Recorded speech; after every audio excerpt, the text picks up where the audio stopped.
In December 2010, the body of 52-year-old healthcare CEO Jason Morgan was discovered in his luxury car near Woodlake Park in Greenwich, Connecticut.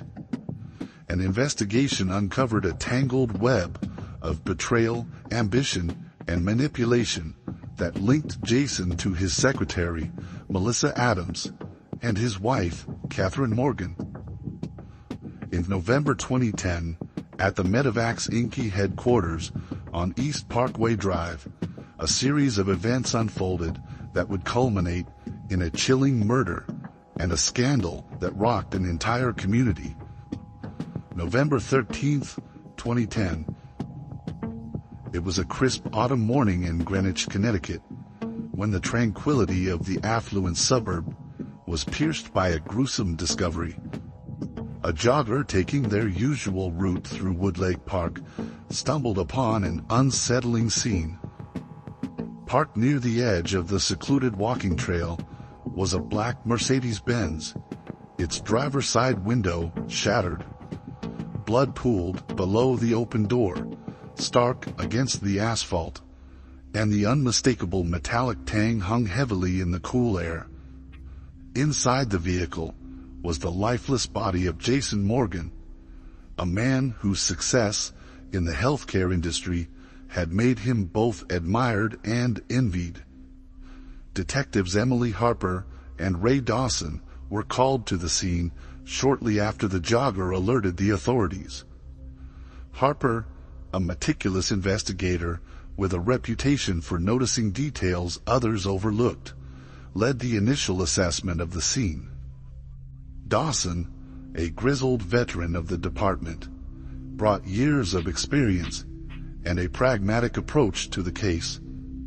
Together, they made a formidable team, though even they were taken aback by the brutality of what lay before them. Jason had been shot twice in the chest and once in the head, a method that spoke of precision and intent. This was no robbery gone wrong, no random act of violence. The gunman had been deliberate and efficient, leaving behind no obvious evidence beyond the shattered glass and the blood-slicked seat. Harper noted that the execution-style killing suggested a deeply personal motive. As forensic technicians combed through the scene, Dawson began piecing together a timeline from what little they knew. Initial inquiries painted a picture of Jason Morgan's final hours. Security footage from Medivax Inc., his thriving pharmaceutical company, showed him leaving the headquarters late at night, just after 9:30 p.m. He had been dressed impeccably, as always, carrying the air of a man who commanded authority. The footage revealed nothing unusual, no sign of anyone following him, no hint of the danger that awaited. Jason's phone records provided the first thread of interest. His last call, made at 10:04 p.m., was to Melissa Adams, his executive assistant. The call lasted a mere 3 minutes, but its timing raised eyebrows. What could have been so urgent that he needed to speak with her at such a late hour? November 14th. Melissa Adams was a name that carried weight within Medivax. At 28, she was young, strikingly beautiful, and undeniably competent. A combination that had made her both admired and resented among her colleagues.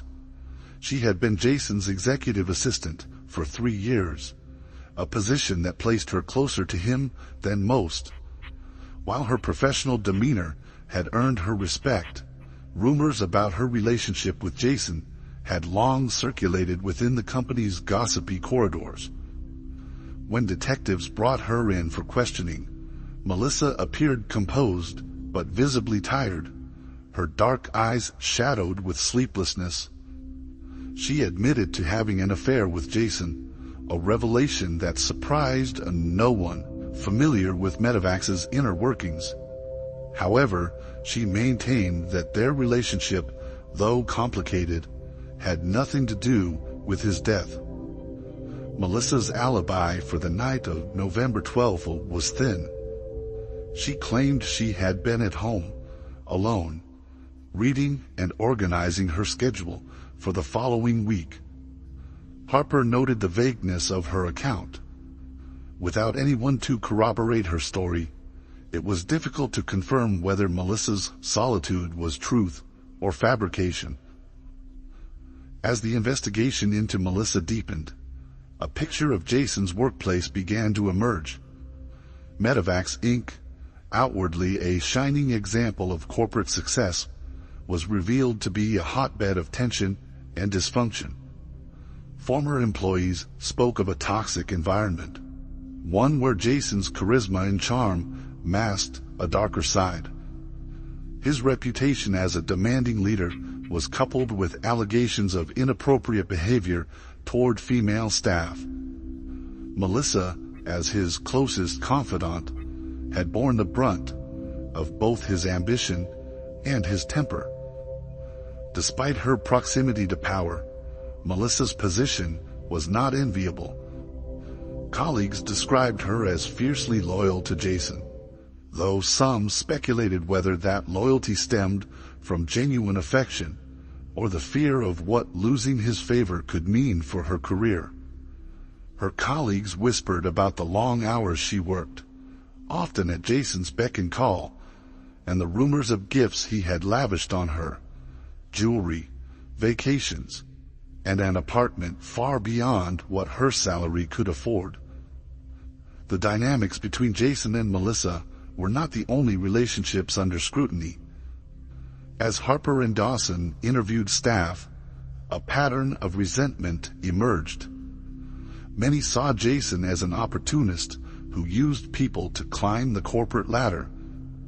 His affair with Melissa was an open secret, one that had bred envy and contempt among employees who viewed her as both a victim and a beneficiary of his manipulative tendencies. Yet, as the detectives dug deeper into Melissa's past, they found no evidence of violent tendencies. She had a clean record, no history of altercations, and, apart from her complicated relationship with Jason, nothing to suggest she was capable of murder. But appearances could be deceiving, Harper reminded herself.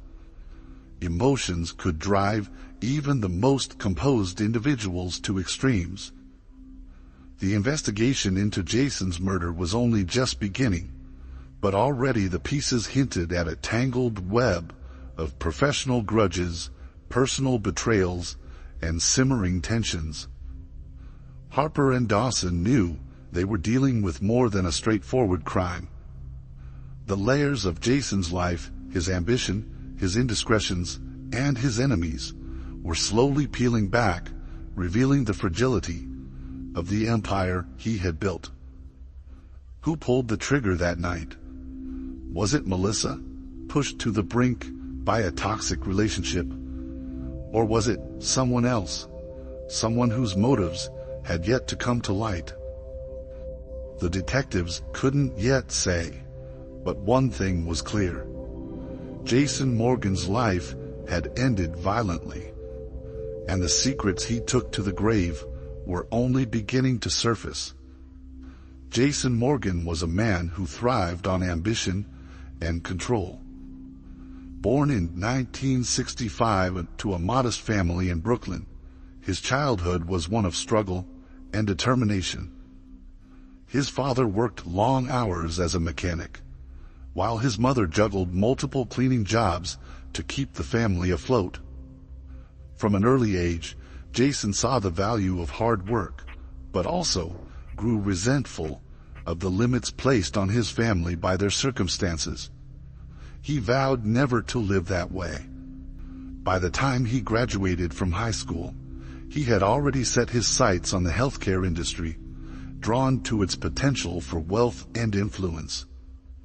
Through scholarships and relentless drive, Jason worked his way through college and later earned his MBA. His first job in pharmaceuticals was entry-level, but he quickly climbed the ranks, using his charm, intelligence, and willingness to take risks. By the age of 40, Jason had taken Medivax Inc., a struggling company, and turned it into a billion-dollar pharmaceutical powerhouse. He was a man who never took no for an answer, a trait that earned him as many enemies as admirers. Yet Jason's personal life was far from perfect. His marriage to Catherine Morgan, a poised socialite from an influential family, seemed ideal on the surface. Catherine, born into wealth, had grown up surrounded by the refined world of art galleries and exclusive fundraisers. Her marriage to Jason was less about love and more about mutual benefit. Catherine brought status and connections, while Jason offered ambition and success. Together, they cultivated an image of the perfect power couple. Behind closed doors, however, their marriage was cold and transactional. Catherine had long known of Jason's affairs, but chose to ignore them, unwilling to jeopardize her carefully curated life. Instead, she poured herself into philanthropy and art collecting, building a public persona that masked the quiet fury she felt toward her husband's indiscretions. Melissa Adams, on the other hand, was a stark contrast to Catherine. Growing up in a small town in the Midwest, Melissa had always dreamed of something bigger. Her parents, hardworking but unremarkable, instilled in her the belief that she could achieve anything if she worked hard enough. At 24, she moved to New York City with little more than a suitcase and a hope for success. It was at a Medivax recruitment event that she caught Jason's attention. Bright, resourceful, and strikingly beautiful, Melissa was exactly the type of woman Jason gravitated toward. Their relationship started innocently enough. Late nights at the office, shared goals, and an undeniable chemistry. But as the affair deepened, it became clear that Jason's interest was not just about attraction. He saw Melissa as someone he could control, someone who would be loyal to him no matter what. For Melissa, the affair was both a dream and a nightmare. On one hand, she was swept up in the glamour of Jason's world, lavish gifts, upscale restaurants, and the intoxicating feeling of being close to power. On the other hand, she felt trapped. Jason's charm often gave way to manipulation, and Melissa found herself constantly trying to please him while sacrificing her own happiness. November 20th. As the investigation into Jason's murder progressed, detectives Emily Harper and Ray Dawson began uncovering the tangled web of his financial dealings. Forensic accountants traced millions of dollars funneled from Medivax accounts into offshore holdings. The money trail led to expensive jewelry, high-end properties, and other extravagant purchases, all tied to Melissa Adams. These findings cast a wide net of suspicion. Catherine Morgan, despite her public composure, had reason to resent her husband. The lavish gifts to Melissa weren't just signs of infidelity. They were glaring symbols of Jason's disregard for his marriage. Meanwhile, within Medivax, Jason's financial misconduct had created ripples of tension. Employees whispered about budget cuts and layoffs, blaming them on Jason's relentless pursuit of personal gain. Among the disgruntled employees was James Porter, Medivax's chief financial officer. James had been with the company for over a decade and took pride in its growth. When he discovered Jason's embezzlement, he confronted him. The fallout was swift. Jason demoted James, effectively silencing him while keeping the misconduct hidden. When ballistics analysis on the murder weapon matched a gun registered to James, Harper and Dawson brought him in for questioning. James admitted to purchasing the firearm, but claimed it had been stolen weeks before Jason's death. His story was plausible, but the timing raised suspicions. James's anger toward Jason was no secret, and the detectives couldn't ignore the possibility that his motive went beyond professional rivalry. December 5th, the investigation took an unexpected turn when security footage surfaced, showing Melissa Adams meeting a man outside a motel on the night of November 11th, just one day before the murder. The footage, grainy but clear enough to identify the figures, showed Melissa handing over an envelope to the man. Detectives identified him as Vincent Drake, a known hitman with ties to organized crime. Drake had a reputation for taking contracts with surgical precision, and his connection to Melissa raised chilling questions. Was this a premeditated act? Had Melissa orchestrated the murder of the man she once claimed to love? Harper and Dawson began piecing together Melissa's actions in the days leading up to Jason's death. Her phone records showed several calls to Drake, all made late at night. Financial records revealed a suspicious transfer from Melissa's account to a shell company linked to Drake. The evidence was mounting, but the detectives knew they needed a confession or direct proof to tie Melissa to the crime. As these revelations came to light, the emotional weight of the case deepened. Catherine, now fully aware of the financial betrayal, became increasingly withdrawn. James Porter, once confident in his innocence, struggled under the pressure of suspicion. And Melissa, whose life seemed to unravel with each passing day, remained a puzzle. Was she a desperate woman driven to extremes? Or had she been manipulated into a plan far beyond her control? The pieces of the puzzle were coming together, but the truth behind Jason Morgan's death was still shrouded in shadows. Harper and Dawson pressed forward, knowing that the closer they came to the answer, the more dangerous the game would become. December 20th, the day of Melissa Adams's arrest, dawned cold and somber in Greenwich. For weeks the investigation had circled around her, tightening like a noose. The detectives had spent countless hours piecing together her connections to Vincent Drake, the hitman who pulled the trigger, and the financial trail that tied her to the crime. When the evidence became undeniable, detectives Emily Harper and Ray Dawson moved swiftly. Melissa was taken into custody at her modest apartment just before dawn. The scene was quiet but heavy with tension. As officers led her out, neighbors peered from behind curtains, shocked that the poised young woman who had always seemed so put together could be involved in such a heinous crime. Melissa, usually graceful, looked small and disheveled, as if the weight of her secrets had already begun to crush her. At 10:30 a.m. on December 20th, 2010, Melissa Adams sat in the cold, stark interrogation room at the Greenwich Police Department. The room was devoid of comfort, the fluorescent lights casting harsh shadows on her pale face.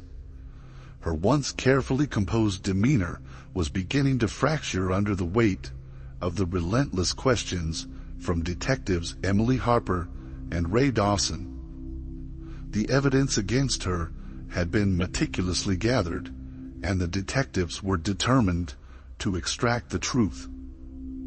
Melissa, known for her poise, now appeared fragile.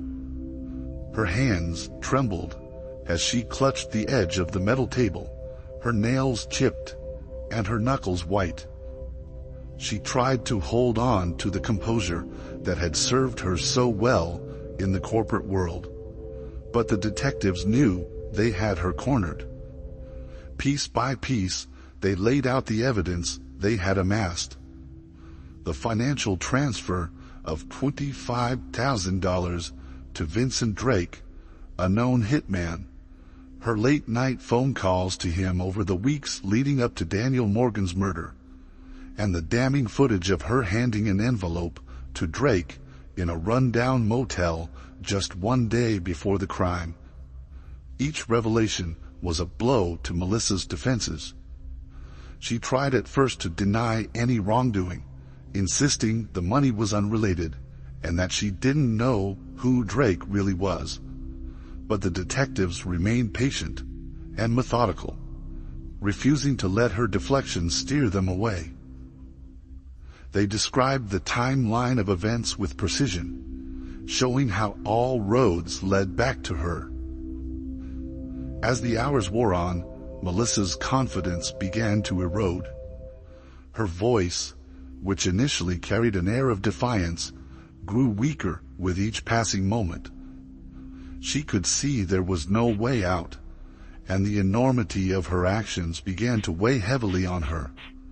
Finally, after what seemed like an eternity, her resolve broke. Melissa's confession began hesitantly, her words faltering as if she were testing the waters before plunging into the truth. She admitted to orchestrating Daniel's assassination, but her admission wasn't clinical or detached. It was filled with raw emotion. She revealed that weeks before the murder, she had stumbled upon a conversation between Daniel and one of Medevac's board members. He had openly discussed plans to hire a younger assistant to replace her. The words haunted her. To Melissa, this wasn't just a betrayal of their personal relationship. It was a threat to her very identity. She wasn't simply Daniel's mistress. Over the years, she had come to see herself as indispensable to his life and his business. She had sacrificed so much for him: her morals, her independence, and even her reputation. She was the one who had managed his chaotic schedule, smoothed over his disputes with the board, and supported him during his most stressful moments. The thought of being cast aside for someone younger and more malleable was unbearable. But it wasn't just about professional pride. Melissa confessed that Daniel had been her lifeline, the anchor that had pulled her out of the small-town obscurity she once feared she would never escape. His promises of a shared future, his assurances that she was different, had kept her tethered to him, even when she knew their relationship was toxic. Losing him meant losing everything she had built her life around. Melissa's descent into desperation was gradual but unstoppable. She explained how her emotions began to shift from heartbreak to anger, and finally to cold determination. She couldn't stand the thought of Daniel continuing his life without her, thriving while she was left to pick up the pieces of her shattered dreams. That was when she began searching for a way to ensure he couldn't discard her so easily. Through a mutual acquaintance, a man she only vaguely trusted, Melissa was introduced to Vincent Drake. At first, she had no intention of going through with anything.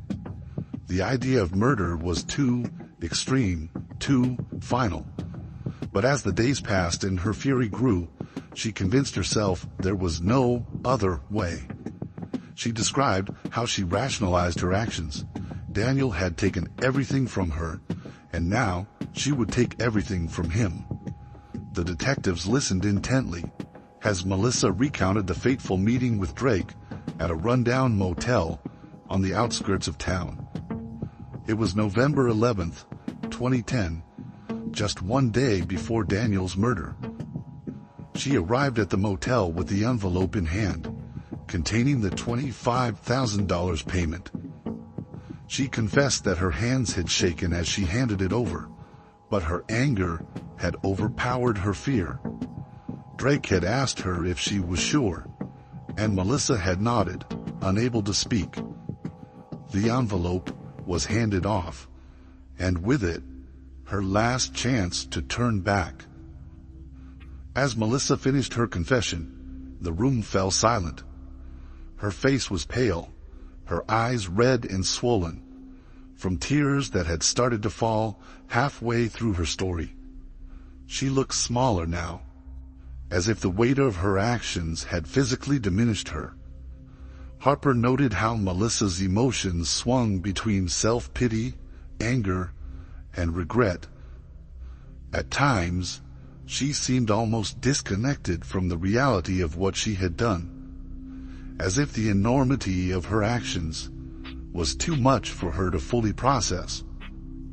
Melissa didn't justify her crime. She didn't claim she had no other choice. But in her broken words, it was clear that she had convinced herself she was a victim of Daniel's betrayal, his manipulation, and his ultimate plan to discard her. It was this twisted narrative that had allowed her to make the leap from despair to murder.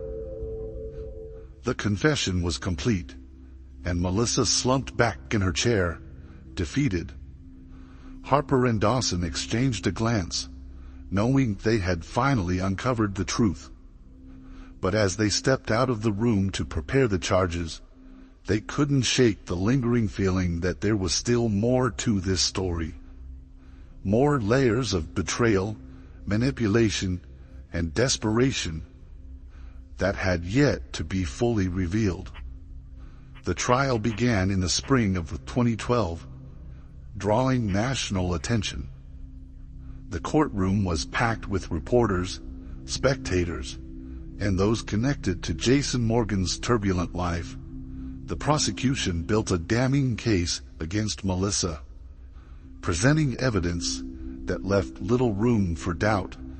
Text messages exchanged between Melissa and Vincent were displayed, showing her cold determination to see the plan through.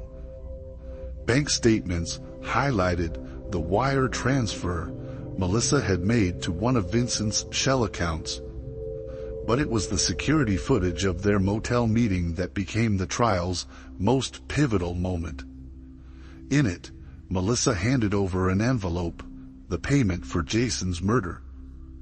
The prosecution painted Melissa as a woman whose ambition and desperation had driven her to commit the unthinkable. But as the trial unfolded, another layer of the story began to emerge, casting shadows on Catherine Morgan, Jason's widow. Emails presented in court revealed that Catherine had discovered Jason's affair months earlier. The correspondence showed Catherine's calculated manipulation of Melissa, subtly stoking her resentment toward Jason. Catherine had never explicitly encouraged violence, but her words dripped with suggestion, hinting at how Melissa could rid herself of the man who had wronged them both. While the evidence fell short of implicating Catherine in the murder directly, it painted a chilling picture of her silent complicity. Melissa's defense team argued that she had been a pawn in a larger game, manipulated by both Jason and Catherine. But the jury found her guilty, citing her clear role in planning and financing the murder. Melissa Adams was sentenced to life in prison without parole. As she was led from the courtroom, her once confident demeanor was replaced by a hollow, haunted expression. She had lost everything: her freedom, her reputation, and the life she had fought so hard to build. Catherine Morgan walked out of the courtroom untouched by the law, but not by public opinion. The emails presented during the trial had irrevocably damaged her pristine image. The socialite, who once graced charity galas and art openings, became a pariah, her every move scrutinized and criticized. She retreated from public life, selling the grand Morgan estate to cover mounting legal fees, and moving to a small, anonymous residence far from Greenwich. Medivax Inc., the pharmaceutical empire Jason had built, crumbled under the weight of scandal. Investors fled as the story of Jason's embezzlement and unethical behavior came to light. By 2013, the company filed for bankruptcy, leaving hundreds of employees jobless and its legacy tarnished beyond repair. For those who had known Jason, Melissa, and Catherine, the events left a lingering sense of unease. Jason's ambition had been his downfall. Melissa's desperation had turned her into a criminal, and Catherine's quiet manipulation had added fuel to the fire. Together, they wove a cautionary tale about greed, betrayal, and the devastating consequences of unchecked emotions. In the years that followed, the story of Jason Morgan's murder became a grim legend in Greenwich. His name evoked not admiration, but a reminder of the darkness that can lurk behind even the most polished facades. The once idyllic Morgan estate, now owned by strangers, stood as a silent monument to a life that unraveled in the most tragic of ways. Make sure to like and subscribe so you don't miss out on our daily updates. And check out another insane case we have. The story of a married husband cheats with coworker. Wife takes revenge by murdering him at family reunion. Be sure to check it out and let us know your thoughts in the comment section.